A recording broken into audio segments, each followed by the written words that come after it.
This topic is very important because when we say medicine, everybody knows medicine, right? Pharmaceutical drugs. And so then the meditation, we always think like something different than medication. And in fact, meditation is a medicine, is a medicine. So it has a benefit and also it has a side effect, right? So most of the time we do meditation, but many people are complaining that meditation is not working and meditation is this and that. We complain about meditation, or we don't have time for meditation and so on. And of course, your problem is a headache, so your medication is for constipation. It doesn't work, right?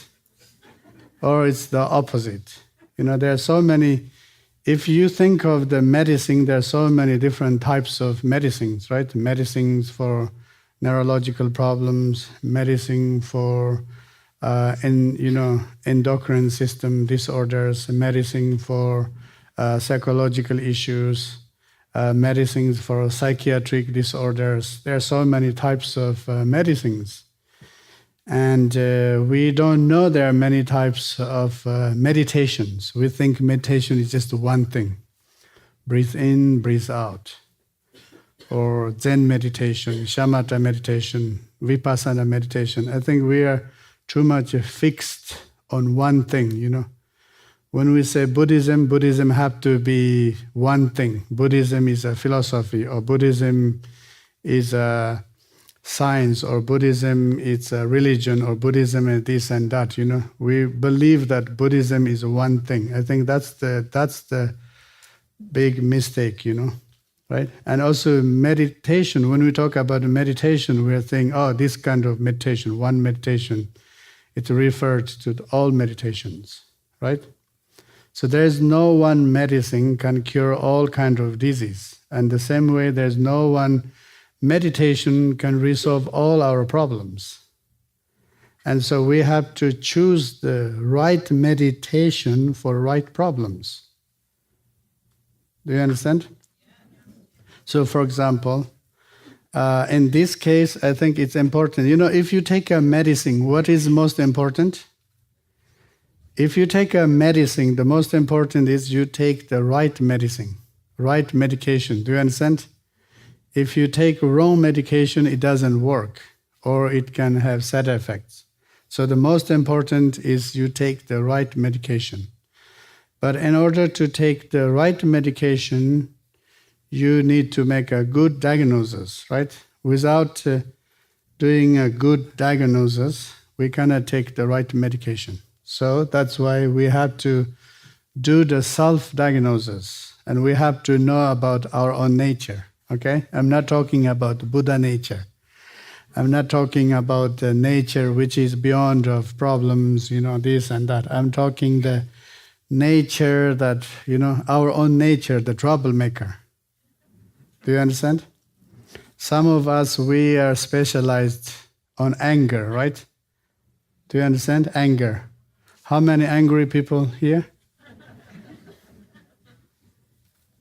There are only few honest ones.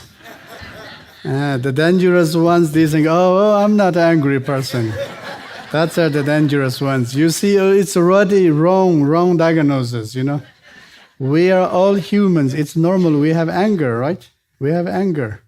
And so that's why if you know that anger is your issue, you have to choose the right meditation. It's called anger yoga. Do you know that?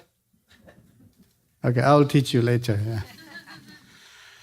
And then for some people, their problem, it's called their problem. What else is your problem? Sorry. Anger, desire, exactly. Who suffers from desire?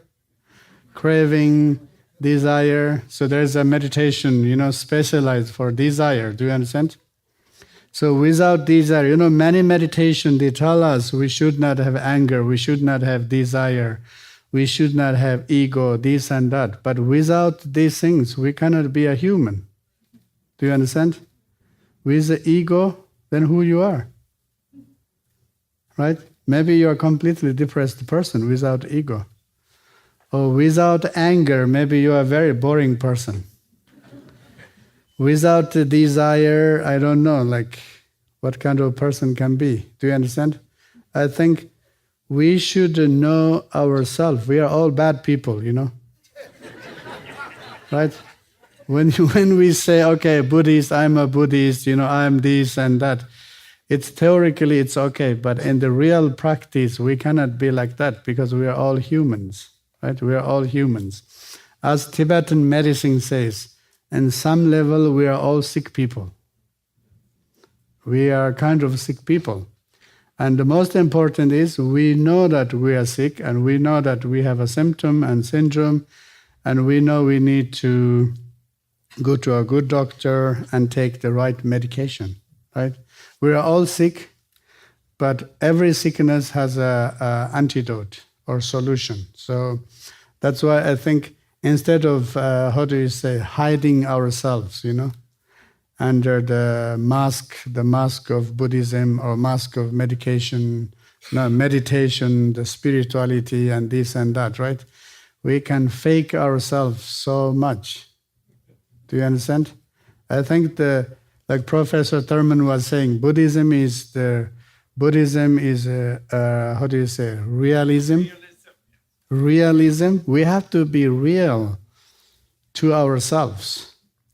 And if we be real with ourselves, and then we know all this bad part of ourselves, angry part of ourselves, stupid part of ourselves, and craving part of ourselves, you know, all these things. I think all things are normal. Like as Tibetan Buddhism, Vajrayana says, don't repress, don't suppress. You know, we have to be the true ourselves. If we have to be true ourselves, all of us, we have light and we have shadow. Right? Nobody is perfect. So that's why we should not focus on the light. We should focus on the darkness. Right? Because otherwise we think we need the light, and we need to get rid of the darkness. You know, we don't want to see it, we want to repress. It doesn't work. So that's why we are having so many troubles. Okay? And in the medical science, we know that the cause of the sicknesses, you know, there are two types according to Tibetan medicine. One is called the inner cause, primary cause, our mental desire or attachment, anger or aggression, delusion or ignorance, and they are the cause of, all our health troubles, you know. And then plus we have external causes, bad diet, bad lifestyle, and then toxins, pollutions, and then lifestyle, especially stress and this and that. So all putting together, and then we get sick. And also according to scientific research, they are saying more than 60 to 70%, both mental and physical disease are stress-related disease, right? And then our problem is stress. We don't know how to handle the stress. And if you know you are suffering with stress, you know you are a very stressed person. If you know that, it's already better. You know, the problem is you don't know you are stressed.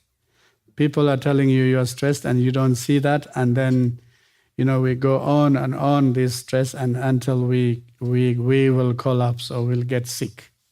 Okay? I don't think stress is something bad. Stress is good, you know. Stress is good because some people are easy to get stressed and some people are not that easy to get stressed, and, you know, stress different levels. And if we know our own nature, then it's easy to deal with these things. Right? So that's why, firstly, it's you have to ask that question, how bad you are. It's not how good you are. Do you understand?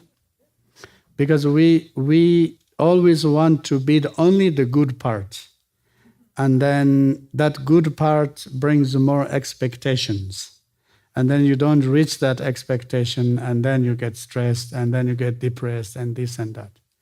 So if you see your bad part and negative part, and you know that's your part, and you accept, and then you know also you need to do something, and then that's much better, Do you have expectation about your bad part? Once you really know that part, we have a natural instinct that we have to do something. Okay? And to do something is not always to make a big change, can be a small change, right? Like my question, how many people suffer anger? The truth is everybody. Only few people said yes. There are only few people are honest, right? And the ones didn't raise hand, that's a dangerous people. Sleeping cobras. Okay, who suffers from anger? Now it's better. So in the Tibetan meditation, there's one yoga, it's called the Maha Yoga. Remember that name, okay? Maha Yoga means the great yoga. And that's a meditation, especially, a meditation works with anger, okay? Did you know that anger is also a form of stress? Do you know that, yeah? When you are stressed and you become very nervous and you're angry all the time, right? So then you don't know what to do. Because if you express your anger and then maybe somebody else can have a heart attack. Because you are so angry, you're so mad of this person, you're shouting and this and that, right? Maybe your poor partner will have a heart attack. And if you don't express, you know what happens? You will get a heart attack. So in this case, you have to choose. You give heart attack to somebody else or you give heart attack for yourself. So what would you choose? Of course. If you are still living with your exes, yeah. Ex-husband, ex-wives, you say, I want to cause heart attack to him or to her. But exes are gone, so it's a tough choice, you see. Heart attack for somebody else or for yourself. And in fact, we don't want both, right? And then what is the solution? So Maha Yoga is the solution. You meditate, take 10 minutes or 20 minutes a day, and you meditate. So during your meditation, you imagine yourself this very, very fearful, very angry deity. Do you know Tibetan Buddhist wrathful deities? They look so angry. They look so like demonic, right? Like these ones. Okay? Next time, don't forget to take a selfie when you are getting angry. Okay? Take a selfie and then you compare that Tibetan art. You look exactly the same. Then you will say, oh, is that me?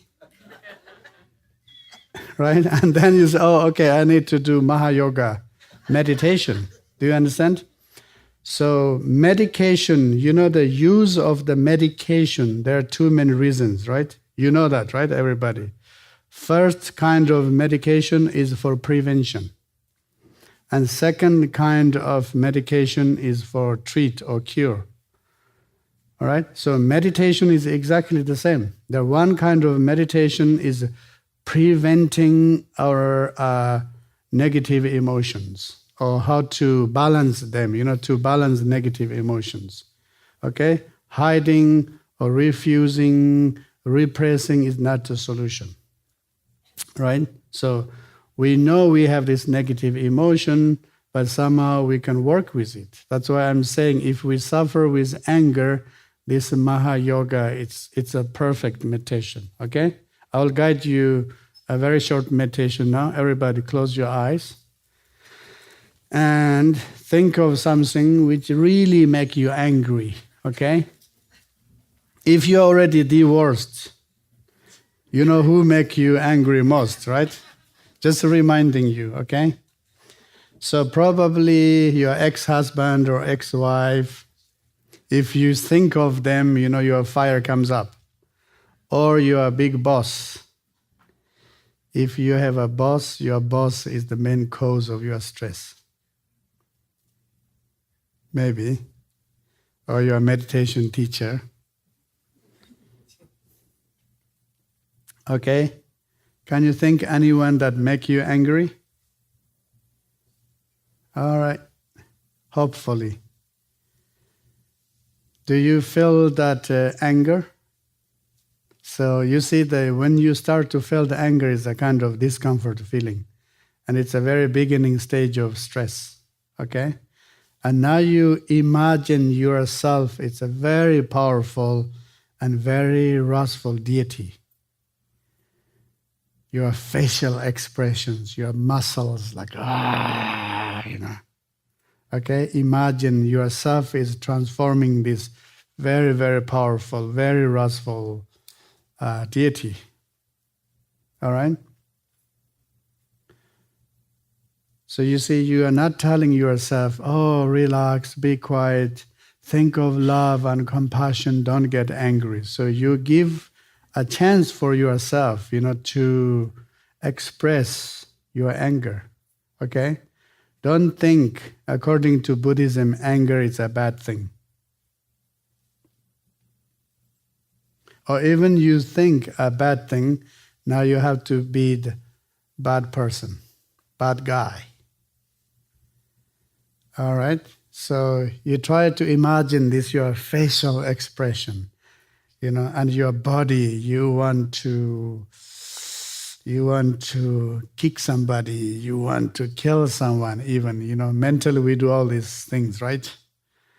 And imagine like you are using your hand, or imagine like you are on a theater, okay? Theater. And you are expressing all this, your anger and stress. And probably you use your voice, your speech, the verbal aggression. What do you say when you are very angry? Can you say something, please? Everybody close the eyes. Everybody close the eyes so nobody knows. Okay, can you say that loudly, please? I don't hear you. What the fuck? Very good. Another one? Asshole. Very good. Okay. More. I don't hear the ladies, the dangerous ones. I don't hear the dangerous ones. They are very quiet and dangerous. Yes, ladies, come on.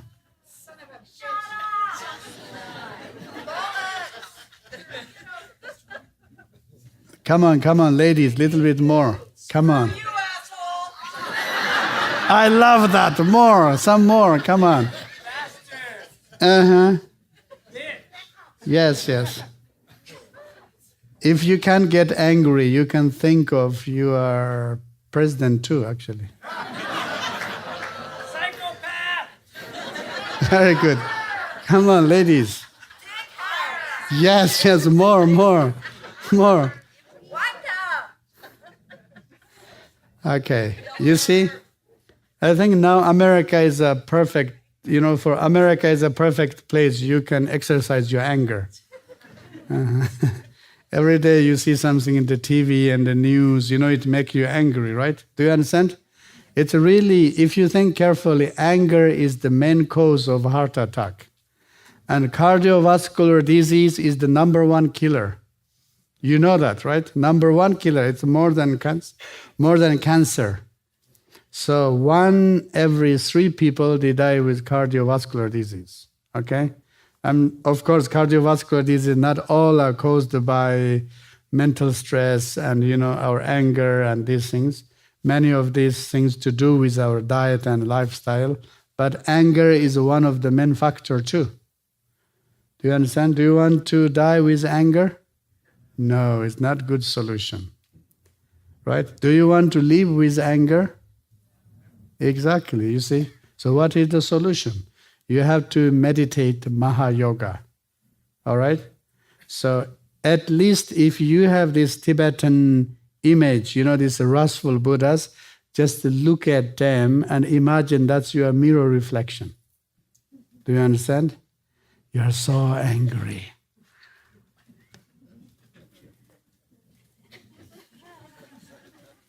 Five minutes or 10 minutes every day, your anger is released. I'm not joking. I'm not joking. Really, you try that out. All right, so next one is called Anu Yoga. It's a special meditation for desire, craving and desire. So what's your main desire? And also we should know that why we are so much stressed. The main reason is desire and craving, right? We have so many desires and we are craving so much and we don't know what to do with that desire and that craving. Do you understand? Desire is not the problem. Anger is not the problem. The problem is we are lack of the method. We don't know how to handle the anger. The same way, desire, attachment, and craving is not the problem. The problem is we are lack of method. We don't know how to handle these things. Do you understand? So when we talk about medicine and we talk about health, we know everybody talk bad about sugar, right? Sweet and sugar, especially if you go to see the natural doctors. Don't eat sugar, don't eat this. But in reality, sugar has no problem. They are just sweet. Sugar has no problem, right? The problem is our mind, craving. We want it more and more. If you have no craving, there's no problem with sugar, right? So it's very interesting, We think sugar is the problem, and then we get angry with sugar. And then maybe we get a heart attack. It's stupid.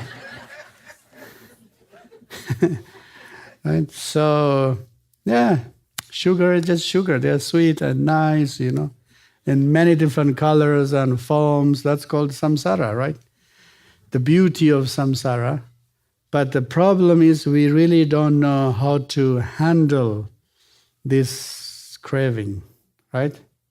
And that's the main thing of addiction, craving. And without these substances, we don't function.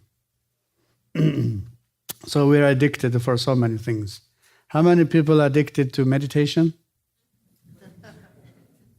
Only one. What kind of meditation do you do? Sorry? Compassion. Wow, addicted to compassion.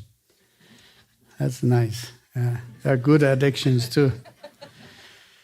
Yeah, if you're addicted to meditation, every day you need meditation, 20 minutes, 30 minutes, that's good, But, you need, some people I know, they have this constant, the need of meditation. And then like you are saying, I have to meditate. If without meditation, I'm not working, I'm not functioning, then I don't have time, and then I'm too busy, this and that.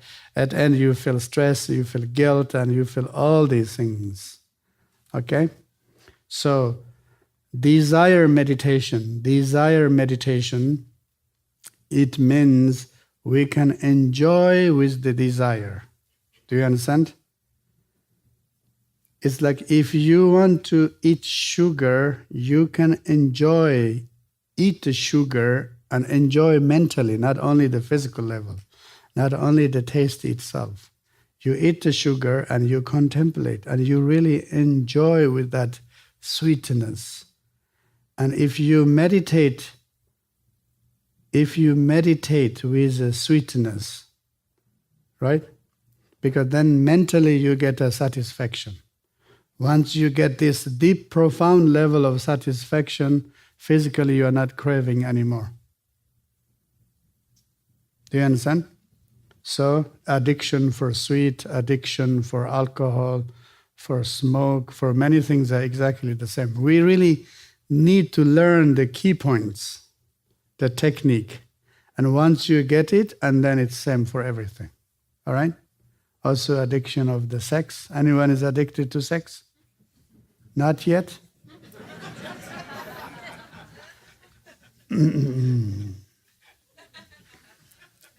I was very happy. Professor Thurman said samboga means orgasm. Anyone is addicted to orgasm? Not yet? Only one person. Yeah, that's a good addiction, Mm-hmm. So that's why the Anu Yoga, it's a Sanskrit word. Anu Yoga means the excellency yoga. Anu Yoga is one kind of meditation, and that yoga deals with desire. All right? We have many different desires, and then one of the strongest desire for human is the sexual desire. And then when we come to the sexual desire, and in the Buddhist tradition, there is a sexual misconduct, right? And every spiritual traditions, every religious traditions, everybody attacks about this, sex, right? And then some people, they try to use the word of tantra and this and that. I don't know, maybe they misuse and, all these things. There are so many confusions about sexuality. And so many people are addicted, and then people don't know how to handle that kind of desire, right? That's why we have so many pedophiles. How do you call it? Pedophiles? Pedophiles. I'm living in Italy, in Rome, very close to Vatican. I try to send some meditation energy to them, to... Do you understand? Pedophile considered as a psychiatric disorder. And actually, I like this diagnosis, psychiatric disorder. Can you imagine? Pedophile. They are kind of addicted, and with this, their brain doesn't function. Do you understand? That was the main reason, and historically, why so many Christians and Vatican, they burned so many ladies, in the name of witches, right? How do you say witches? Right? Do you know that? That happened in Europe and in America. Millions of ladies are burned in the name of witches. And that's the madness of these pedophile ideas. Do you understand? And they become pedophile because they didn't know... 5 minutes. Sorry, let me finish about my pedophile stories. They become pedophiles. The problem is they didn't know how to handle that energy. Do you understand? They are humans too. They have desire. It's normal. But the problem is repression, suppression, rejection, this and this. And they didn't know how to handle that. And I'm sure there are so many Buddhist pedophiles too. It's not only Christians or Muslims. I'm sure there are many Buddhist pedophiles too. So that's why I think this kind of Tibetan meditation, we have to know what are our problems. We have to do the self-diagnosis.